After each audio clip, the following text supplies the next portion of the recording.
Hey, breaking news that, well, didn't break. Imagine you're playing a global game of whack-a-mole, but instead of moles, you're trying to eliminate diseases that have been plaguing humanity for thousands of years. Sounds impossible, right? Well, in the last month, the World Health Organization has officially confirmed that 7 countries have won the game, and it's a bigger deal than you might think.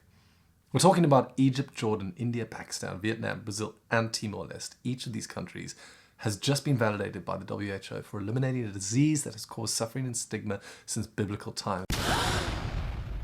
Chances are you didn't hear about any of this. No breaking news, no trending hashtags, nothing. Don't worry, you're not alone, but that's also kind of a problem. This isn't just about ticking boxes on some global health checklist. It's about a fundamental change in the lives of millions of people, and it's happening right now, and it's amazing. Let's start with Egypt, a country of 100 million people that's just been certified as malaria-free. Malaria has been haunting Egypt since the time of the pharaohs. DNA recovered from the mummy of the boy pharaoh Tutankhamun showed that he suffered from malaria, and it's thought that in ancient times it affected up to 70% of the population. Fast forward to today. Hey Egypt, what's new with you? We've did an amazing achievement. We're finally malaria-free. Wait, I didn't even know you're fighting malaria. Egypt has gone from having millions of cases in the 20th century to 0 local transmissions today. It's the closing of the final chapter in a 4,000-year-old story.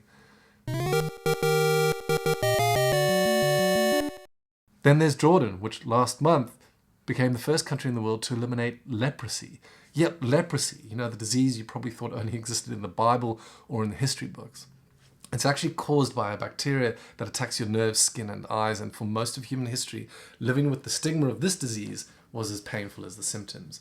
But Jordan hasn't reported a single homegrown case in over 2 decades, hence the achievement of leprosy-free status. بالنيابة عن منظمة الصحة العالمية، أود أن أهنئ الأردن على كونه أول دولة في العالم تقر المنظمة تخلصه من مرض الجذام.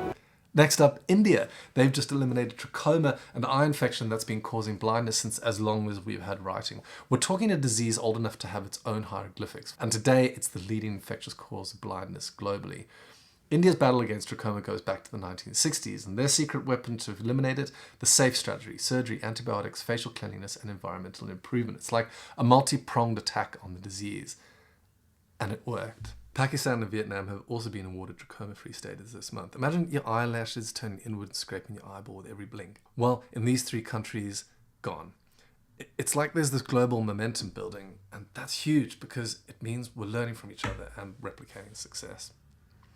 Now, let's jet over to Brazil. They've just eliminated lymphatic filariasis, known more commonly as elephantiasis. It's a parasitic disease that causes severe swelling in limbs and other body parts. It's like your whole body's working against you, making simple tasks nearly impossible and often leading to severe social isolation. Brazil's victory was 27 years in the making. They started a national plan back in 1997. Last but not least, we've got Timor Leste, who's also eliminated lymphatic filariasis, becoming the 54th country to eliminate at least one neglected tropical disease, all in this century. Their journey wasn't easy either. They started in 2005, faced funding challenges, but bounced back in 2015 with help from the World Health Organization and other partners. So why does all of this matter?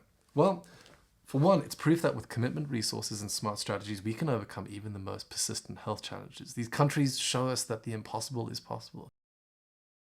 These victories chip away at the idea that some problems are too big or too old to solve. They show us that progress is possible even on issues that seem insurmountable. So, and here's the kicker, why didn't we hear about any of it?